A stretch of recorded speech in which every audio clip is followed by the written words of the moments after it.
Bueno, empezaré hablando sobre la definición de mutaciones. Las mutaciones no son más que cambios permanentes y heredables que van a ocurrir en la secuencia de nucleótidos en el ADN o una alteración en la secuencia de nucleótidos en el ADN y que es capaz de transmitirse a la descendencia por herencia.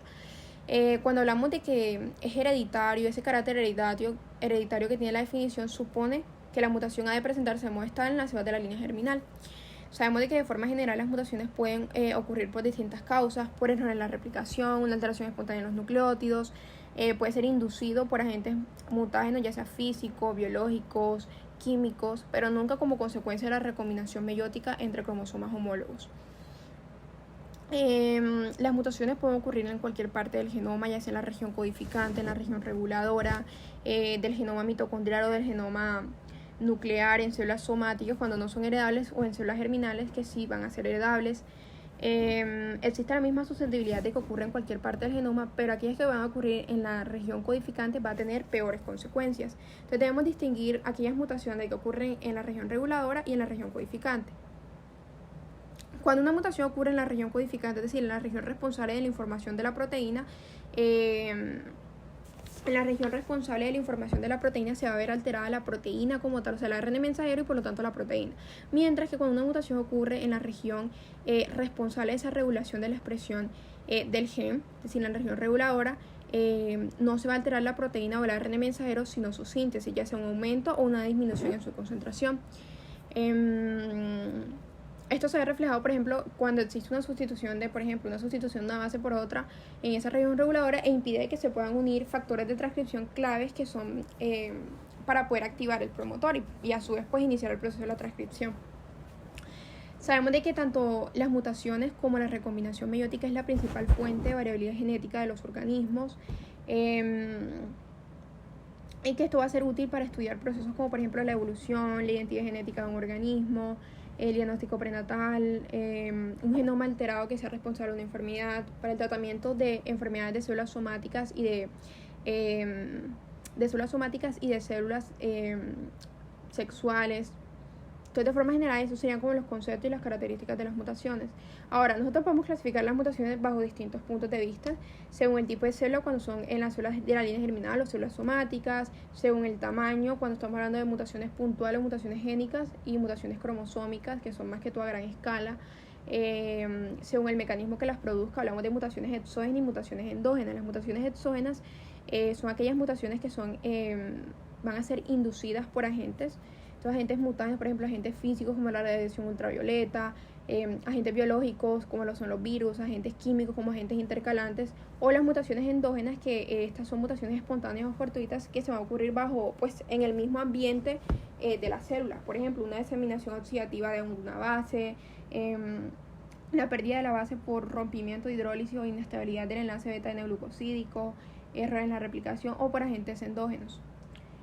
Ahora voy a hablar sobre lo que serían las mutaciones según el tipo de célula. Según el tipo de célula, aquellas mutaciones que van a ocurrir en las células de la línea germinal se van a originar en alguna de las divisiones, ya sea mitóticas o meióticas, durante la gametogénesis a partir de las células diploides gonadales. Entonces, como esta mutación ocurrió en las células de la línea germinal, estas se van a heredar hacia todo el organismo hijo luego que ocurra la fecundación, pues generándose entonces la enfermedad hereditaria. Cabe aclarar que esa transmisión va a depender de que un gameto sea portador de esa mutación.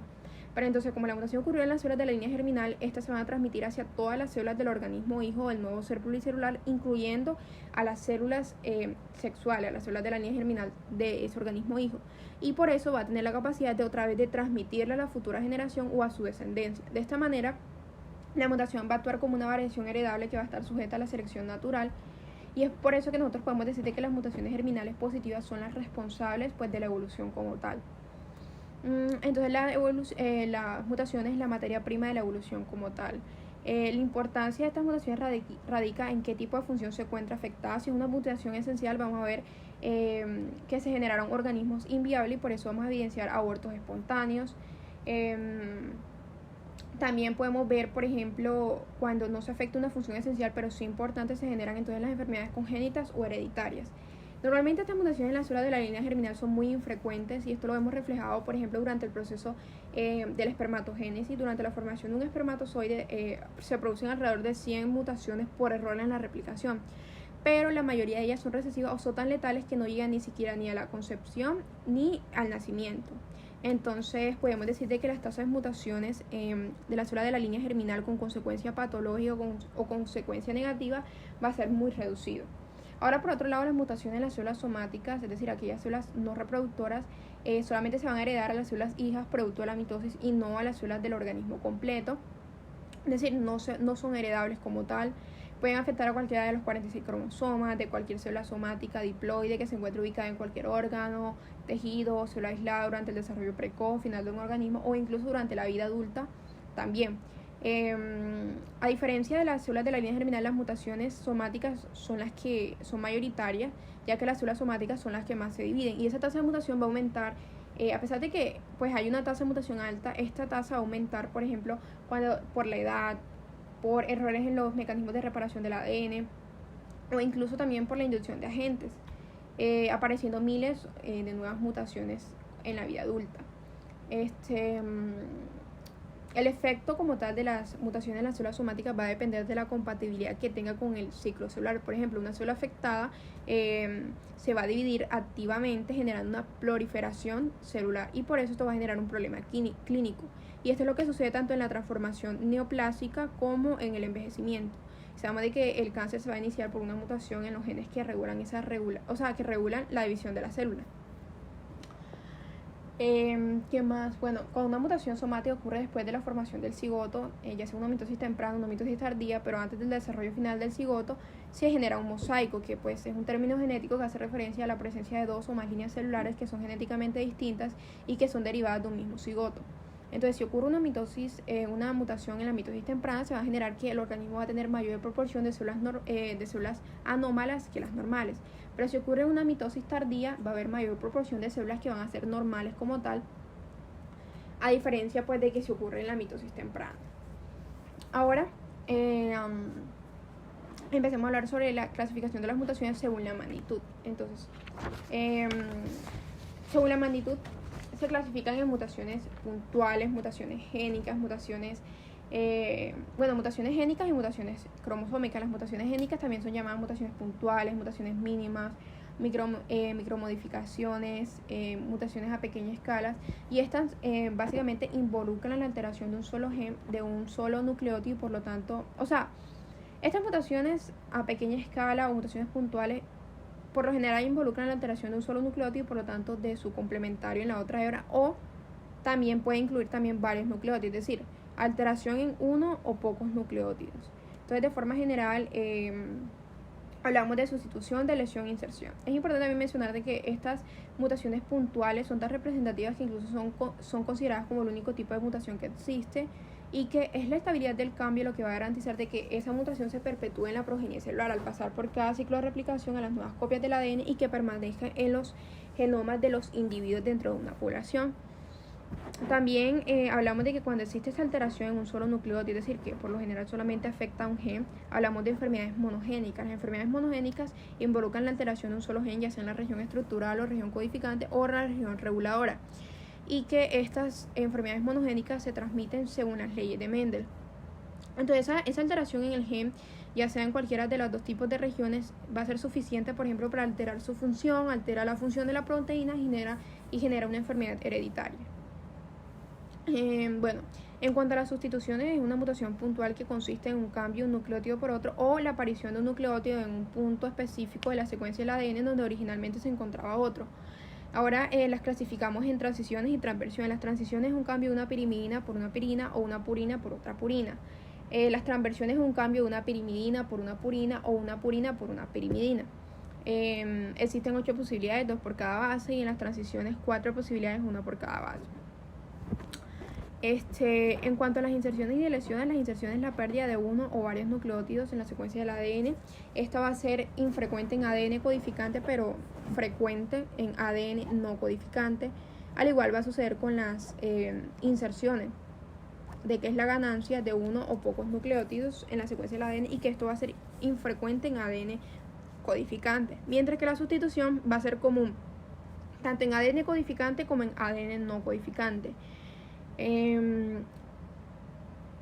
Ahora, podemos decir entonces de que el cambio en la secuencia del ADN, la secuencia de nucleótidos en el ADN puede tener distintas repercusiones en la secuencia del producto proteico. Es decir, podemos distinguir lo que serían las mutaciones silenciosas y las mutaciones no silenciosas. Es decir, de que las mutaciones las podemos clasificar desde el punto de vista funcional en mutaciones silenciosas y mutaciones no silenciosas, dependiendo de ese efecto que ocurre en la secuencia del producto proteico.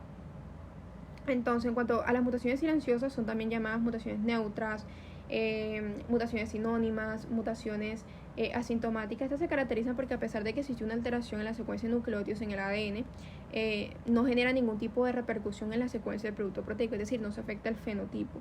Específicamente, las mutaciones silenciosas van a ocurrir es por una sustitución de una base por otra que va a generar un codón sinónimo, es decir, que codifica para el mismo aminoácido que codificaba el anterior codón. Por eso es que, pueden pasar inadvertidas fenotípicamente, no van a ofrecer ventaja ni desventaja para aquellos genomas que lo posean, no van a ofrecer susceptibilidad de enfermedades y que no están sujetas a la presión de la selección evolutiva. Estas mutaciones silenciosas se logran gracias a la degeneración del código genético, y esto significa que varios codones pueden codificar para el mismo aminoácido, por eso son importantes y normalmente es silenciosa porque afecta a la tercera base, por lo general, y que estas mutaciones son aproximadamente del 22 al 25% de las mutaciones que ocurren en ADN codificante. Ahora, en cuanto a las mutaciones no silenciosas, vamos a tener de que las mutaciones no silenciosas ocurre a lo contrario, de que la alteración en la secuencia de nucleótidos en el ADN sí va a generar una repercusión en la secuencia del producto proteico, es decir, sí afecta el fenotipo y pues codifica a uno o varios aminoácidos distintos. En el momento de que existe el cambio de codón, se van a cambiar aminoácidos, se altera esa secuencia como tal. Puede tener efectos positivos, pero eso es muy infrecuente, pero la mayoría de los casos va a generar efectos deleterios. Entonces, en cuanto a las mutaciones no silenciosas que generan efectos deleterios, vamos a encontrar las mutaciones de cambio de sentido alterado, de sentido equivocado, mutaciones no sinónimas. Estas consisten en cuanto a que existe un cambio, una sustitución de una base por otra y que va a codificar y que genera entonces un codón nuevo que codifica por un aminoácido distinto. Diferencia de las mutaciones silenciosas en donde se generaba una sustitución pero generaba un codón sinónimo. En este caso ocurre una sustitución que genera un codón nuevo que codifica un aminoácido totalmente distinto. De este tipo podemos clasificar lo que será la sustitución conservadora y la sustitución no conservadora. La sustitución conservadora es cuando existe un cambio de aminoácidos que son aparentemente similares, por ejemplo, entre aminoácidos que son ácidos, como por ejemplo el aspartato y la glutamina. Esto quiere decir entonces de que el efecto tanto en la estructura como en la función de la proteína va a ser mínimo, y este tipo de mutaciones, la sustitución conservadora, va a ser muy próxima a las mutaciones silenciosas. Entonces, como tal, al parecer el código genético se ha adaptado para poder disminuir ese efecto de las mutaciones. Primero, gracias a la degeneración del código genético, y también de que a pesar de que sean diferentes los codones, codifiquen aminoácidos que son muy parecidos, por ejemplo, que son ácidos, que son básicos, que son aromáticos y así. Y en cuanto a la sustitución no conservadora, es cuando existe un cambio de aminoácidos que son totalmente diferentes, tanto en carga, polaridad, en cadena lateral química, por lo tanto la repercusión tanto en la estructura como en la función va a ser mucho mayor que en la sustitución conservadora. Este tipo de mutaciones de cambio de sentido alterado, mutaciones no sinónimas, pueden generar un polimorfismo proteico. La formación de más de una versión de proteína supone que el polimorfismo génico producido por este tipo de mutaciones, por estas sustituciones, generan el polimorfismo proteico, y que aproximadamente el 73% de las mutaciones en ADN codificante corresponden a este tipo y que es causa de muchos trastornos. Luego tenemos las mutaciones que cambian el marco de lectura. Las mutaciones que cambian el marco de lectura consisten en la inserción o deleción de nucleótidos, pero que estos no sean en números múltiplos de 3. De modo que se va a generar un cambio en modo como se van a leer los tripletes, los codones, y va a generar pues una alteración en la secuencia del producto proteico. La secuencia de aminoácidos se va a cambiar totalmente. La secuencia de aminoácidos va a cambiar desde la primera inserción o deleción hasta el extremo C terminal, generando una proteína muy alterada en su estructura como tal. Tenemos las mutaciones que no cambian el marco de lectura. Estas mutaciones que no cambian el marco de lectura se caracterizan por una inserción o deleción de nucleótidos, pero que estos van a ser en números de 3 o múltiplos de 3. De modo que si bien es cierto que pueden añadir o pueden eliminar algún tipo de aminoácidos, el marco de lectura no cambia. O sea, el resto de la secuencia aminoácidica del producto proteico va a ser igual. Entonces el efecto va a ser mucho menor, o sea, en la proteína, o sea, puede incluso no afectar a la función de la proteína. Como ocurren las mutaciones que cambian el marco de lectura. Estas mutaciones, en cuanto a las mutaciones que cambian el marco de lectura, son importantes para la frecuencia con que afecta el producto proteico. Luego tenemos las mutaciones sin sentido, las mutaciones con terminación prematura de la proteína, que estas consisten entonces en donde una mutación puntual, ya sea una sustitución, una deleción, una inserción, va a generar la aparición de un codón de finalización. De modo que va a existir una terminación prematura como tal de la traducción del ARN mensajero generando una proteína truncada, específicamente en su extremo C terminal. La proteína se va a ver alterada en su estructura tridimensional, en su función, en su estabilidad, y va a acelerar su degradación intracelular porque es una proteína como tal no funcional. Esa aparición del codón de finalización puede ser de dos maneras, directa o indirecta. Directa cuando ocurre una mutación puntual e indirecta cuando, por ejemplo, ocurre un cambio de marco de lectura. Ya. Luego tenemos las mutaciones con terminación retrasada, que está lo contrario, pues como una mutación puntual puede generar la aparición de un codón de finalización, también puede generar la aparición de un codón que codifica pero un aminoácido distinto, es decir, un intercambio de un codón sin sentido a un codón con sentido, de modo que la traducción va a ir más allá del extremo 3' codificante original, generando una proteína de mayor longitud, pero que los aminoácidos que se encuentran en la región C terminal no van a tener significado funcional ni estructural. También vamos a encontrar lo que serían las mutaciones por expansión de tripletes, donde consiste en el aumento del número de copias de un triplete de nucleótidos en un gen. Esto es lo que sucede, por ejemplo, en la enfermedad de Corea de Huntington, en donde sabemos de que en el gen HTT, que se encuentra en el brazo corto del cromosoma 4, va a tener un cierto número de repeticiones de un triplete, que va a ser el CAG, los cuales en personas normales debería estar en un número inferior a 26 repeticiones, pero aquellas personas que tienen esta enfermedad se encuentran entre 36 a 121 repeticiones, generando entonces una proteína que en este caso es la huntingtina, una proteína mucho más grande, inestable, que se va a escindir, y esos fragmentos se van a acumular en las neuronas, generando alteraciones neurológicas, motoras, psíquicas, todo lo que tiene que ver con eso. Y ya, eso sería un claro ejemplo de eso. Entonces, en cuanto a las mutaciones génicas, ya. Bueno, las mutaciones silenciosas también pueden ser llamadas mutaciones sinónimas, mutaciones neutras, asintomáticas, o mutaciones con sentido, con sense mutations. También están las mutaciones que alteran el sentido alterado, el sentido falso, el sentido equivocado, mutaciones no sinónimas, o también son llamadas missense mutation. Mutaciones que cambian el marco de lectura, que también son llamadas frame shift. Mutaciones que no cambian el marco de lectura, in-frame. Mutaciones sin sentido, mutaciones con terminación retrasada es con no-sense mutation, y mutaciones con terminación retrasada. Ya.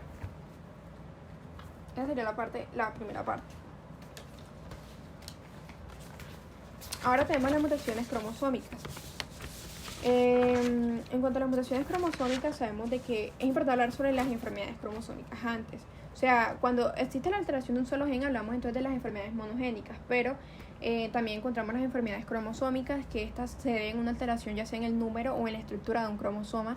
También son llamadas aberraciones, alteraciones cromosómicas a gran escala, trastornos cromosómicos, y como sus cambios se pueden observar en el microscopio óptico, también son llamadas enfermedades citogenéticas. Estas normalmente pues no se van a perpetuar debido a que son incompatibles normalmente. Son incompatibles como que con la supervivencia y con la reproducción, pero son responsables de gran parte de las enfermedades congénitas, de abortos espontáneos, de cáncer, entre otros. A diferencia de las enfermedades monogénicas, las enfermedades cromosómicas van a tener unas alteraciones mucho más extensas. Por ejemplo, cambian el número de nucleótidos, pero miles o millones, reasociación de genes por translocación, inversión, etcétera, cambios en la estructura de un cromosoma como tal. Mientras que las enfermedades monogénicas solamente involucran la alteración de un gen. Y que pues ya sería esa parte ahí. Entonces podemos distinguir lo que sean las aberraciones constitutivas y las aberraciones adquiridas o somáticas. Las aberraciones constitutivas son aquellas de que se van a originar pues en lo que serían las células de la línea germinal, afectando a todas las células del organismo hijo como tal. Y las aberraciones adquiridas son las que ocurren después de la formación del cigoto en una mitosis poscigótica. Entonces, en cuanto a las mutaciones cromosómicas, las dividimos en mutaciones cromosómicas numéricas y mutaciones cromosómicas estructurales. En las mutaciones cromosómicas numéricas existe una alteración o variación en el número de cromosomas, bien sea ganancia o pérdida, pero no alteración en la organización del cromosoma. O sea, la integridad de la estructura del cromosoma se mantiene. Podemos clasificarla en 3 tipos: en aneuploidías, en euploidías y en misoploidías. Por lo general, estas van a ocurrir en las divisiones meióticas, de modo que se transmitan a todas las células del hijo, y que estas son mucho más frecuentes que las mutaciones cromosómicas estructurales.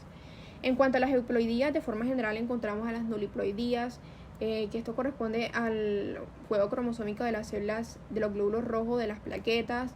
Nuliploidías, haploidía y diploidía son normales. Triploidía, tetraploidía, pentaploidía y así sucesivamente. O sea, las euploidías que no son normales son la nuliploidía, nuliploidía, triploidía y tetraploidía. Aneuploidía hablamos entonces de nulisomía, de monosomía, de trisomía y tetrasomía. La disomía es normal. O sea, cuando tú hablas de disomía es, por ejemplo, los cromosomas de una célula somática. Entonces, como tal, eso es normal. Al igual de la haploidía y diploidía en euploidía, de que es lo mismo. Las misoploidías es la presencia de 2 poblaciones celulares que son genéticamente distintas. Bueno, en cuanto a las aneuploidías, inicialmente pues estas son anomalías que cambian el carácter euploide. Estas pues involucran la alteración de cromosomas individuales, bien sean ganancia o pérdida, pero no alteraciones en juegos cromosómicos completos. Normalmente son variaciones en el número de copias de un cromosoma, por lo general una copia de más o una copia de menos, generando entonces, por ejemplo, trisomías o monosomías. Entonces, de forma general, las aneuploidías son 4 tipos. Las nulisomías, que es con la presencia de 44 cromosomas. Su dotación cromosómica total es 2n-2, en donde existe entonces la pérdida de ambos miembros de un par cromosómico. Esto resulta por la fecundación de un gameto n-2, que resultó de una doble no disyunción meiótica, y por la fecundación de un gameto normal. Luego tenemos lo que sería la monosomía, que es la pérdida de un solo homólogo de un par cromosómico. Un claro ejemplo sería el síndrome de Turner, la monosomía del cromosoma X, que se debe a una no disyunción de los cromosomas sexuales. Entonces aquí existe la pérdida de un solo homólogo de un par cromosómico, van a estar constituidos por 45 cromosomas. Esto es resultado por la fecundación de un gameto n-1 por un gameto n, y ese gameto n-1 es resultado de una no disyunción, ya sea en la meiosis 1 o en la meiosis 2. Luego tenemos a las trisomías, que es la ganancia de un cromosoma homólogo, es decir, que en un determinado cromosoma vamos a encontrar 3 copias. Un claro ejemplo va a ser el síndrome de Down, que es una no disyunción del cromosoma 21, la trisomía pues 18, que es el síndrome de Edwards, la trisomía 13, que es el síndrome de Patau, y el síndrome de Klinefelter, que es trisomía de los cromosomas sexuales, generando varones XXY. Entonces ellos, su dotación cromosómica total va a ser 2n+1, 47 cromosomas, y que resultan por la fecundación de un gameto n+1 por un gameto n. Ese gameto n+1 es producto de una no disyunción, ya sea en la meiosis 1 o en la meiosis 2. Y por último, la tetrasomía, que es la ganancia de 2 cromosomas homólogos, es decir, que en un determinado cromosoma vamos a encontrar 4 copias homólogas. Su dotación cromosómica total es 2n+2 y resulta por la fecundación de un gameto n+2, que es producto de una doble no disyunción por un gameto n. Entonces, ¿cuáles son las causas de las aneuploidías? La no disyunción, ya sea en la meiosis 1 o en la meiosis 2, un fallo en la separación normal de los cromosomas homólogos o en la separación de las cromátides. Entonces, por ejemplo, cuando ocurre una no disyunción en la meiosis 1, todos los gametos se van a encontrar afectados. Se van a generar gametos disómicos y nulisómicos, es decir, 2 gametos n-1 que son nulisómicos y 2 gametos n+1 que son disómicos. Cuando ocurre una no disyunción en la meiosis 2, se va a generar que la mitad de los gametos van a ser normales n. Vamos a encontrar un gameto disómico y un gameto nulisómico. Y cuando existe una doble no disyunción meiótica, todos los cromosomas también se van a encontrar afectados. Se va a generar un gameto n+2, otro gameto n-2, un gameto n-1 y otro gameto n-1. Otra clase de las aneuploidías es el rezago anafásico. que consiste en la pérdida de un cromosoma debido a un retraso en la migración durante la anafase. Entonces genera una célula con monosomía y la otra célula con complemento cromosómico normal. ¿Qué más? Bueno, la causa más común de las aneuploidías es una no disyunción materna en la meiosis 1 y que esa no disyunción va a aumentar con respecto, o sea, el riesgo de la no disyunción va a estar relacionado más que todo con la edad, es decir, a medida que se aumente la edad está relacionada entonces con esa no disyunción. Y esa no disyunción también va a predisponerse por hechos como por ejemplo una ausencia de recombinación, una recombinación muy cercana al telómero o telomérica o una recombinación centromérica o muy cercana al centrómero. Eso en cuanto a las aneuploidías, creo que eso es todo. Luego encontramos lo que serían las misoploidías. Las misoploidías o también mosaicos. Estas se originan por una no disyunción en la mitosis temprana, es decir, después de la formación del cigoto, generando entonces organismos que tienen diferentes poblaciones celulares, dos o más líneas celulares que son genéticamente distintas, pero que son derivadas del mismo cigoto.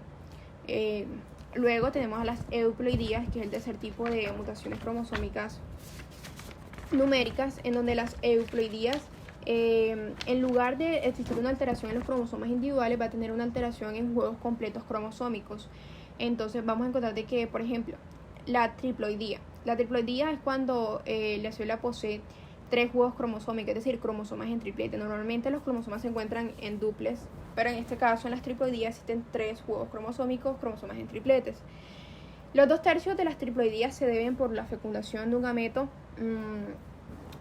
de un óvulo por 2 espermatozoides, que es lo que se denomina como dispermia, o el tercio restante es originario por una fecundación de un óvulo normal por un espermatozoide diploide, un espermatozoide normal diploide, que ocurrió por un fallo en una división durante la espermatogénesis, Entonces a eso se le llama como diandria. Entonces, ¿cuáles son las 2 causas de triploidía? Dispermia o diandria.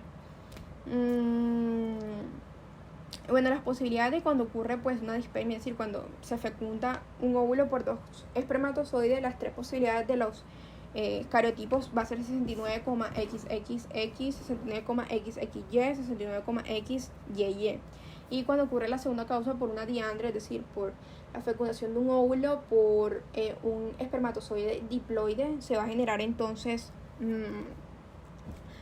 2 posibilidades, 69,XX o 69,XXY.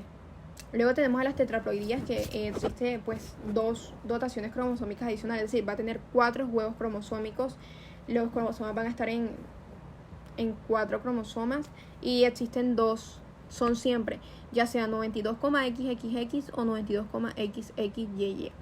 ¿Cuál es el origen entonces de estas tetraploidías? Normalmente por un fallo en la primera división mitótica del cigoto, que tras una replicación normal del ADN, o sea, la duplicación, no existe pues o no ocurre la división celular subsiguiente, es decir, un fallo en la finalización de una división temprana del cigoto, poscigótica. Entonces, conclusión, las tetraploidías se originan por un fallo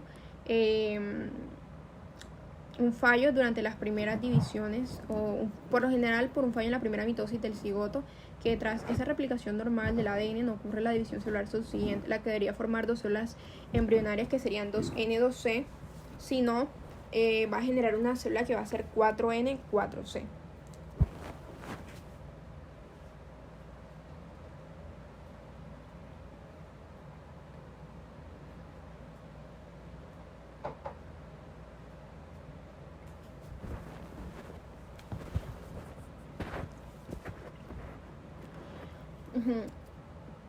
Bueno, y nuliploidía es cuando no tienes huevos cromosómicos, y esos son las células diferenciadas como los glóbulos rojos, las plaquetas.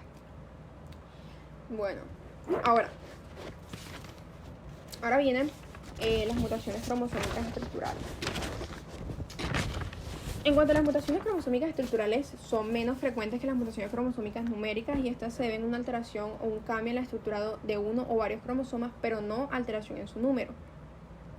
Para el estudio de las mutaciones cromosómicas estructurales es necesario tener en cuenta los sitios de ruptura y también si es una anomalía equilibrada o desequilibrada. Por ejemplo, dependiendo de los sitios de ruptura, vamos a tener, por ejemplo, que cuando existe solamente un solo sitio de ruptura, En un mismo cromosoma hablamos de la deleción terminal. Cuando existen dos sitios de ruptura en un mismo cromosoma está la deleción intersticial, el cromosoma en anillo y la inversión, ya sea paracéntrica o pericéntrica. Y cuando existen dos sitios de ruptura en distintos cromosomas, cuando existen dos sitios de ruptura en distintos cromosomas de translocación, ya sea recíproca o robertsoniana. Entonces, bueno, eso sería con respecto a la primera clasificación. En cuanto a si es un carácter, o sea, si es una anomalía equilibrada o desequilibrada, vamos a tener que, en cuanto a las anomalías equilibradas, identificamos, por ejemplo, a las inversiones y a las translocaciones. En este tipo de mutaciones o alteraciones cromosómicas, no va a haber ni ganancia ni pérdida de información genética. Por ejemplo, si hablamos de inversión, solamente los genes van a cambiar de sentido, y si hablamos de translocación, solamente van a cambiar de cromosoma. Como tal, no va a existir ni pérdida ni ganancia de información genética. Por lo tanto, los portadores de estas translocaciones que son balanceadas, de estas alteraciones que son balanceadas, son fenotípicamente normales, por lo tanto no se pueden detectar ni siquiera con el nacimiento, o sea, no se pueden detectar ni al nacimiento ni a lo largo de toda su vida, y solamente van a tener problemas cuando vayan a tener hijos, porque pueden generar gametos desbalanceados por translocación, por inversión, entre otras. Mientras que cuando hablamos de anomalías desbalanceadas, es decir, hay pérdida o ganancia de información genética, estas suelen detectarse inmediatamente en el nacimiento o durante los pocos meses, ya que van a afectar, o sea, van a mostrar efectos fenotípicos graves o efectos, o sea, van a mostrar la patología como tal. En cuanto a las anomalías desequilibradas, encontramos a las deleciones, ya sea lesión intersticial o terminal, cromosoma en anillo, duplicaciones, isocromosoma, cromosoma discéntrico, inserciones. Entonces, ahora empezamos a hablar sobre la deleción. La deleción es un cambio estructural que se origina cuando un fragmento o una sección del cromosoma se va a perder, y por lo tanto la información genética que se encuentra allí. Ahora, dependiendo de la ubicación de ese segmento que se va a perder, vamos a distinguir lo que serían la deleción terminal y la deleción intersticial. La deleción terminal se caracteriza porque solamente hay un solo sitio de ruptura y se va a perder todo el fragmento del cromosoma desde ese sitio de ruptura hasta la banda terminal, y por lo tanto la información que se encuentra contenida allí. Normalmente entonces, ¿cómo se produce el cromosoma en anillo? O sea, normalmente,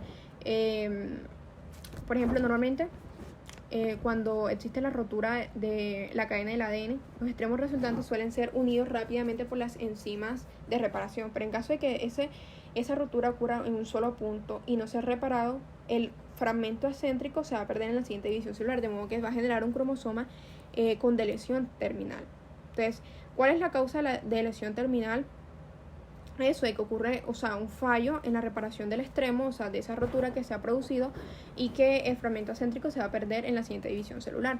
Entonces, como resultado de la lesión terminal, se va a generar un cromosoma fragmentado que, a pesar de que posee el centrómero, tiene ausencia del telómero, generando un cromosoma que va a ser inestable y que va a aumentar o se va a degradar fácilmente. Luego tenemos la deleción intersticial, que se caracteriza entonces por tener dos sitios de ruptura en el mismo cromosoma, y que ese fragmento comprendido entre esos dos puntos, entre esos dos sitios de ruptura, se va a perder y los extremos que quedan se van a unir, en donde el fragmento acéntrico se va a perder en la siguiente división celular. ¿Y por qué se va a perder? Porque, o sea, el fragmento acéntrico es que no tiene centrómero, entonces el uso mitótico no tiene punto de anclaje como tal, entonces por lo tanto se va a perder. Y el fragmento céntrico, el que posee el centrómero, sí va a ser estable y se va a dividir, o sea, va a pasar o se va a transmitir por la división celular. Entonces, en cuanto a la deleción sería eso. Que como consecuencia se va a generar un cromosoma deletado donde existe pérdida de información genética. Luego tenemos las duplicaciones, que es cuando estas se producen cuando una sección, un fragmento o una misma secuencia de genes se encuentra de forma doble en un mismo cromosoma. Distinguimos las duplicaciones en tándem y las duplicaciones desplazadas. Las duplicaciones en tándem es cuando el segmento duplicado se va a añadir de forma adyacente al segmento original. Mientras que la desplazada es cuando no ocurre así, o sea, no va a estar adyacente sino más lejos. Luego encontramos lo que serían las duplicaciones directas o inversas, que estas duplicaciones inversas o directas se van a producir, por ejemplo, cuando el segmento duplicado se va a añadir en la misma orientación en la cual se encuentra el segmento original, pero esto teniendo en cuenta, teniendo referencia a lo que sería, teniendo en cuenta lo que sería el centrómero. Y aquella duplicación que va a ser inversa es cuando se añade ese segmento duplicado pero de forma invertida, cambia de sentido teniendo en cuenta el centrómero. Entonces, de forma general, las duplicaciones y las deleciones pueden ser originadas por una recombinación desigual que condiciona pues una monosomía y trisomías parciales. Entonces, por ejemplo, la duplicación se origina porque, por ejemplo, durante la recombinación meiótica,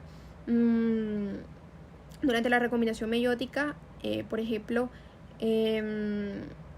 existe un cromosoma egoísta que no va a dar su fragmento, entonces recibe el del homólogo, entonces se queda con dos fragmentos, por eso es que se genera el cromosoma duplicado.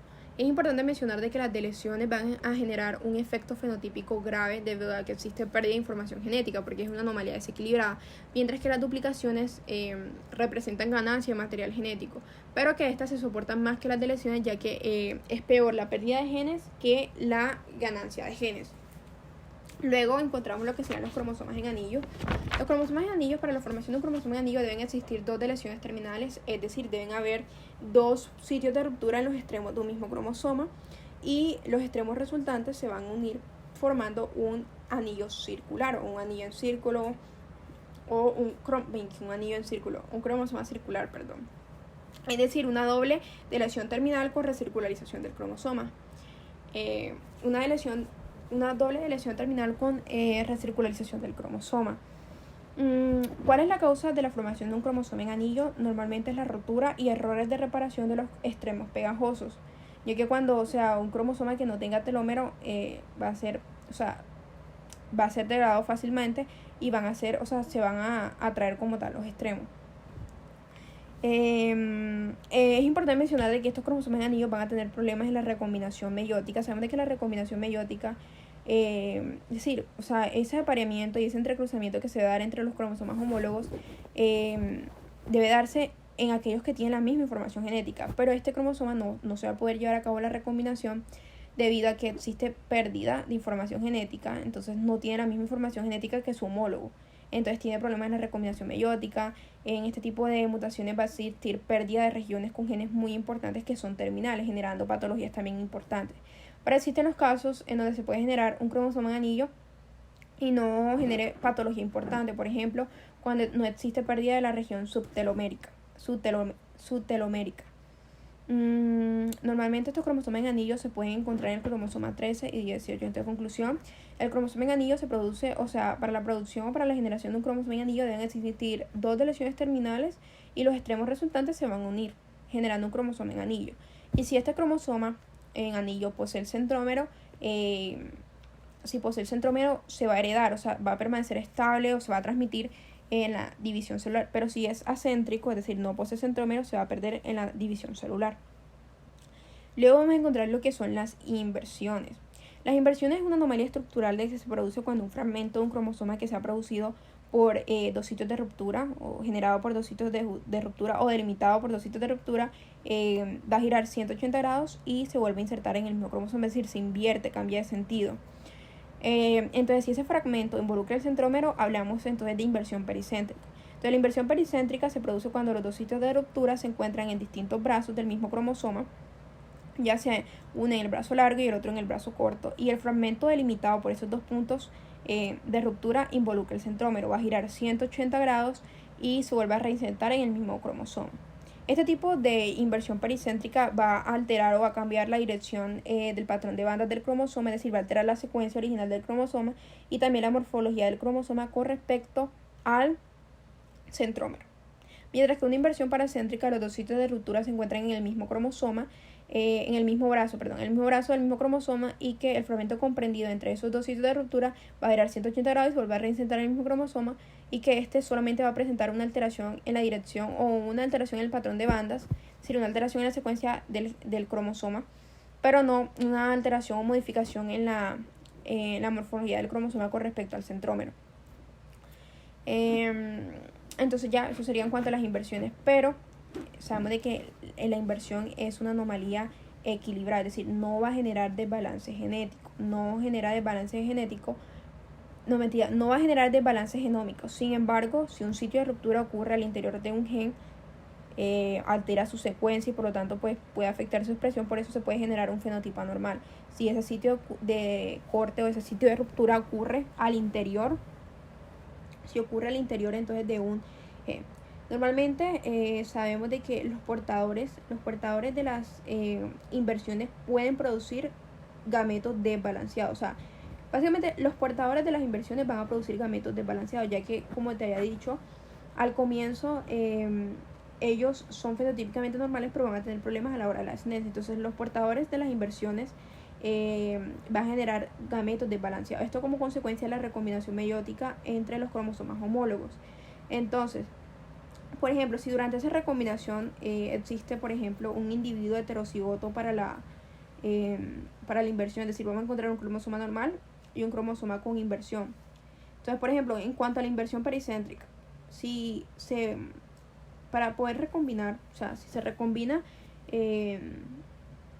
un cromosoma normal y un cromosoma con inversión pericéntrica, se debe formar un lazo de inversión. O sea, no se va a generar una estructura bivalente, o sea, la sinapsis no se va a generar como en cromosomas normales, sino que se tiene que formar un lazo de inversión. Entonces, ¿cuáles son los resultados de esa recombinación con un cromosoma que tiene inversión pericéntrica? Se va a generar un cromosoma entonces que va a tener duplicación de la región terminal del brazo corto y con su respectiva deleción del brazo largo, y un cromosoma con deleción del brazo corto y con duplicación del brazo largo. Si esto es fecundado, se van a generar trisomías y monosomías parciales, pero si en lugar de eso se genera entonces una recombinación con un cromosoma que tiene inversión paracéntrica, se va a generar un cromosoma acéntrico y se va a generar un cromosoma dicéntrico. El cromosoma acéntrico se va a perder en la división celular, puesto que no tiene punto de anclaje del uso mitótico, y dicéntrico puede incluso ser roto debido a que a esos centrómeros se va a unir el uso mitótico y pueden jalarlo en direcciones opuestas, rompiéndolo, o también pueden incluso no movilizarlo hacia los extremos, sino que queda suspendida en los núcleos de las células hijas. Eso en cuanto a las inversiones. También tenemos los isocromosomas, que sabemos que normalmente durante la división celular los cromosomas se van a separar por la región centromérica de manera longitudinal, pero los isocromosomas se forman por una división aberrante de los cromosomas. O sea, no se van a dividir longitudinalmente, sino transversalmente. Entonces, no se van a separar las cromátides, sino los brazos. De esta manera, el nuevo cromosoma va a estar constituido ya sea por los brazos largos o los brazos cortos del cromosoma original, generando un isocromosoma de brazo largo y un isocromosoma de brazo corto. Estos isocromosomas se caracterizan por existir, por tener tanto pérdida como ganancia de información genética, por eso es una anomalía desequilibrada y grave. Por último, tenemos la translocación. La translocación consiste entonces en el intercambio de segmentos o de material genético entre cromosomas, por lo que, requiere la rotura en distintos cromosomas. Puede ser recíproca o no, entre cromosomas homólogos o no. Entonces, en cuanto, por ejemplo, vamos a encontrar tres tipos de translocación: translocación de tipo inserción, translocación robertsoniana y recíproca. En cuanto a la translocación recíproca, pues básicamente consiste en el intercambio de segmentos o de fragmentos de material genético entre dos cromosomas, por lo que primero requiere la rotura entre dos cromosomas distintos, seguido pues de un intercambio de material genético. Ese intercambio puede ser de un fragmento acéntrico por un fragmento céntrico, genera un cromosoma dicéntrico, o un fragmento acéntrico por otro fragmento acéntrico, puede darse entre cromosomas homólogos o no. Como tal, pues sería eso. Entonces, estas translocaciones recíprocas, al ser unas alteraciones balanceadas, no se van a detectar sino hasta la etapa reproductiva, ya que para la recombinación, o sea, para que estos cromosomas, estos dos pares cromosómicos se puedan aparear, o sea, un par cromosómico normal y un par cromosómico con translocación, deben generar una estructura cuadrivalente. Por eso es que estas anomalías o estas alteraciones suelen detectarse entonces durante la etapa reproductiva, porque en la meiosis tienen que formar una estructura cuadrivalente para llevar a cabo esa recombinación. Por otro lado, vamos a encontrar la translocación robertsoniana, que se va a caracterizar entonces por un reordenamiento particular que se va a dar entre cromosomas acrocéntricos que no sean homólogos, en donde van a romperse cerca de la región centromérica, y los fragmentos grandes o los brazos largos de esos cromosomas acrocéntricos se van a unir por función centromérica, y los fragmentos que son acéntricos, que corresponden a los brazos cortos, se van a perder. Entonces, la consecuencia de esta translocación robertsoniana va a existir entonces la pérdida de esos genes organizadores nucleares que se encuentran en esos brazos cortos, pero no van a tener consecuencia clínica. ¿Por qué? Porque vamos a encontrar otros genes en los demás cromosomas acrocéntricos. Por eso es que ellos no, los portadores entonces los portadores balanceados de translocaciones robertsonianas no van a manifestar patología, al igual que la translocación recíproca, sino a la hora pues de la etapa reproductiva.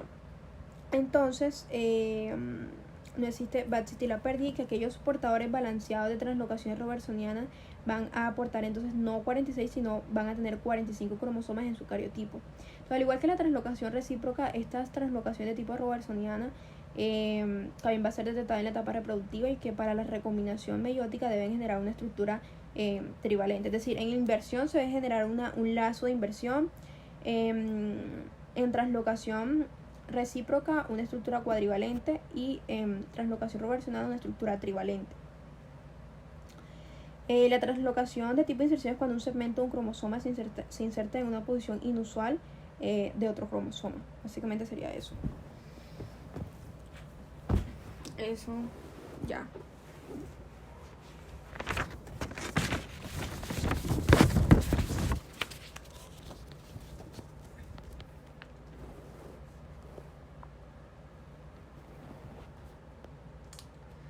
Bueno, sí, eso sería todo. No sé qué más. Listo. Bueno, y en cuanto a las mutaciones y la evolución, sabemos de que la mayoría de las mutaciones van a ser letales y van a desaparecer con los portadores. O sea, de que la selección natural se encarga de eliminar aquellos individuos que tengan una mutación perjudicial para el individuo portador. Entonces la selección natural los elimina, pero si son beneficiosas van a permanecer entre los individuos de una población y se van a transmitir a su descendencia. Entonces aquellas mutaciones que afecten a los gametos van a afectar al cigoto tras la formación. Se me olvidó, espérate. Todas las células pueden sufrir alguna mutación, pero aquellas mutaciones que afectan a los gametos van a afectar entonces al cigoto tras la fecundación por otro gameto, y por lo tanto las células que se van a derivar de él para la formación del nuevo ser pluricelular, y tiene a su vez la capacidad de transmitir esa mutación a la herencia. De esta manera, las mutaciones germinales positivas son las responsables de la evolución de las especies. Un individuo portador de una mutación va a tener una característica ventajosa respecto al que no la tiene, por lo que tendrá mayor probabilidad de descendencia y de transmitir a su descendencia esa característica ventajosa. Y que la evolución de las especies se produce por una acumulación de esos cambios producidos por las mutaciones. Si no hay mutaciones, no hay variabilidad, entonces no va a ser necesitada por la selección natural.